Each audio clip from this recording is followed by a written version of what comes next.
Welcome back to another episode of Filmaholic. This is our What If series where we take the MCU back 20 years to 1988 with Iron Man and start from there. So that means today we're talking about Captain America, which would have came out in July 1991. So I'm going to go first, so it makes it look like you're copying me. So first of all, I'm going to go ahead and tell you a slight change. Is that the film will not be called Captain America: The First Avenger. Instead, it'll be just called Captain America, because that's messed up. The reason, obviously, they called it Captain America: The First Avenger was because there was already a film called Captain America, which came out in the early '90s, and it was terrible. I don't know if you've seen it, but it's bad. So that movie's not happening now. Instead, we're getting this Captain America in the MCU. And my director that I chose is somebody who is no stranger to comic book films. He's already directed comic book film. Got a lot of success from that. So he's coming back, doing another comic book film here. And I believe that he would come back and do another comic book film if it was right, because in the early 2000s, he came back and produced one. So I think he would come back and direct this one. He's not going to direct multiple films. He's going to be this one and done.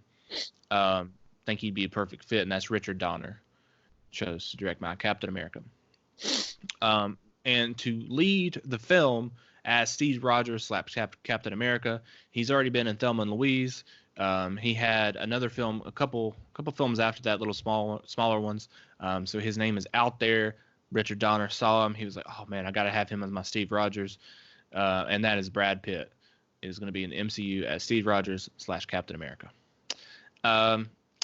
Next choice is Peggy Carter, Steve Rogers' other half, who will be appearing in this film, but then will also be appearing throughout the rest of the MCU until 99 in smaller capacity. This was a hard choice because I was trying to think of like British actresses around this period that would have been cast. I ended up choosing Patsy Kensit. She was also worked with Richard Donner in Lethal Weapon 2. So they have some past there. What are you shaking your head for? I swear if you steal another one of my choices. I swear. So she has been cast as Peggy Carter.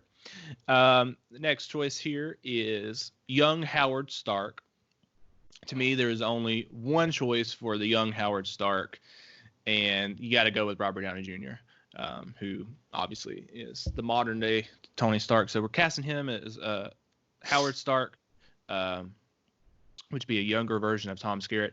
He's only going to be in this one film, but he's going to steal the show in this one. For Zola, little minor villain in this film, but will come back in The Winter Soldier for a little bit. I cast Tim Curry. Give a little scary vibe there. Yeah. For Dum Dum, another small character, I ended up choosing somebody who is also no stranger to comic book properties, and that's John Wesley Shipp, who played the Flash in the TV show. Chose him to play Dum Dum in here. And then for Bucky Barnes, who will later return as the Winter Soldier, feel like there's only one choice, and that's Keanu Reeves. Chose as Bucky Barnes. And come back as the Winter Soldier, bigger role later on in the series. For the main villain of the film, Red Skull, who I'm also going to have the same actor reprise his role as Red Skull in Infinity War and Endgame when we get to that, and that's Jeremy Irons as Red Skull. I think he'd be perfect. Got that sinister vibe. Obviously, he's been villain in several films, from The Lion King, Die Hard 3. What's up? I'll take another choice. That's why I'm here. So he is Red Skull. And that moves me down to my last two picks and the next one is Dr. Abraham Erskine. Obviously the doctor who works on Steve Rogers, helping him become the super soldier. And I went with Rick Moranis here. What? Yeah. Rick Moranis. Kind of like what's that? He's gonna have an accent. Maybe. And play maybe. Maybe. You just said his name. What do you mean? Maybe. Yeah. Oh man. talk about. I don't want to hear nothing about my wild card choices. Throw Rick Moranis He's in going there. to be in here. Yep. Dr. Abraham Erskine. And then Yeah. my final choice for Chester Phillips, I went with another established actor here. Got a lot of history, and that's Gregory Peck. Got in here as Chester Phillips. One and done. One and done. All right. Well, I only need to name like 2 people. Well, we have the same Steve Rogers, Red Skull. Well, who's your director, of course? Catherine Bigelow. She Okay. is. She's coming back. See, I have her in future films. She's coming back. But see, here's the thing: if you have her direct the first Captain America, you don't get Point Break. Yes, you do. If Spielberg can do Jurassic Park and Schindler's List, I don't want to hear nothing about why she can't do Captain America and Point Break. Okay. I ain't trying to hear it. You got Keanu Reeves in this. Yeah, but he could be acting both. Point Break. Takes a longer time to direct the film and get it all together. Yeah. Spielberg did it. She can do it first. Trailblazing, man. Yeah. So we got same Steve Rogers, Red Skull, Peggy Carter, and Howard Stark, all the same. So don't know why I'm here. For Abraham Erskine, I got Michael Caine because I want somebody who's a serious actor. I think you're joking about Rick Moranis. I just don't trust you at all. He is gonna do well in this role. I'll have to see it. But yeah, Michael Caine, obviously a great actor. It's gonna be able to pull out the accent, like the serious moments. Dum Dum, I got somebody who I've only seen him in small roles. I haven't seen him in leading roles. So I got him in another supporting role. Here's Albert Brooks. Okay. What's that face? For Zola. As Dum Dum? Yeah, man. I don't see it. But okay. You will see it. Yeah, Rick Moranis, get out of here. Dum Dum's like a tough guy. You don't see it. Man, Albert Brooks is a tough guy. You ain't even watch Drive? Have you seen Taxi Driver?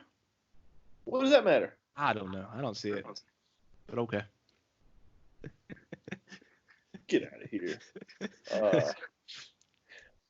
Zola, I got Malcolm McDowell. Want somebody, just scary. Support my real villain, but be just as scary with that voice in the computer later on. Colonel Chester Phillips. Telling me you're not going to be scared if Tim Curry comes on that computer? I would be more scared of just Tim Curry than his voice. I got Charlton Heston leading the troops because I can't imagine anyone else even auditioning for this role once they see him in the room. He got it. This seems like exactly the type of role he would play. Paul Newman was my second choice, but I just already Odin, so yeah, it's already Odin. What an excuse. And Bucky Barnes, I'm saving Keanu Reeves. That's a good choice, though. I've got another person like Brad Pitt. They haven't really had their breakout moment huge yet, but they're about to, thanks to Catherine Bigelow. And that's Johnny Depp. Yeah. Okay. He can act. He can have the long hair. He's not going to, he can play the villain. You just rewatch Blow.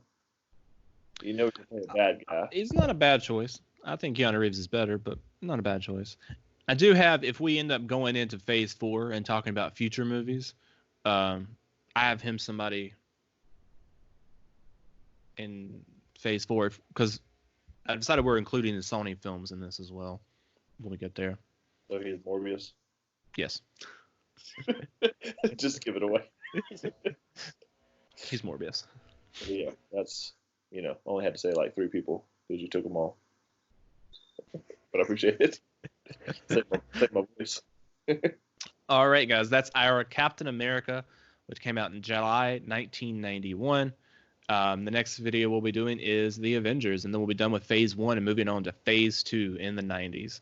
All right, guys, don't forget to like this video and subscribe to the channel.